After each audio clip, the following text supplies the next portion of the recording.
Pinagtibay pa ng Department of Migrant Workers ang pagprotekta sa OFWs na naiipit sa gulo sa Middle East. Ipinatupad na rin ang mga pangunahing programang tutulong sa mga uuwing Pilipino sa bansa. Yan ang ulat ni Elijah Canlas.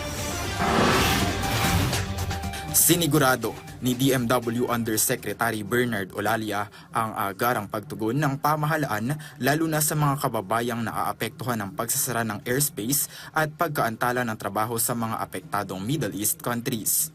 Inilatag ng Department of Migrant Workers ang mga konkretong hakbang sa seguridad at agarang matugunan ang pangangailangan ng ating mga kababayan. The strategic objective of the Department of Migrant Workers is to monitor, protect our OFWs, bring them home safely, and provide alternative employment or livelihood opportunities doon sa nanumbalik sa ating bansa. Ipinatupad ng DMW ang 4 na pangunahing programa kabilang ang free repatriation, on-site assistance, in-country at non-border repatriation at alternative livelihood na nagresulta sa ligtas na pag-uwi ng mahigit 1,000 Pilipino gamit ang chartered flights.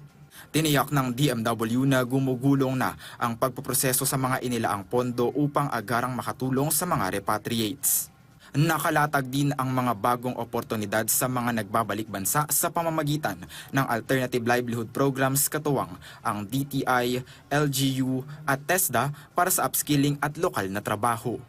Binuksan din ang kaagawaran ng kanilang 24/7 hotline na 1348 upang magkaroon ng direktang komunikasyon ng mga pamilya sa kanilang mga kaanak na nasa apektadong bansa. Elijah Canlas mula sa Pambansang TV sa Bagong Pilipinas.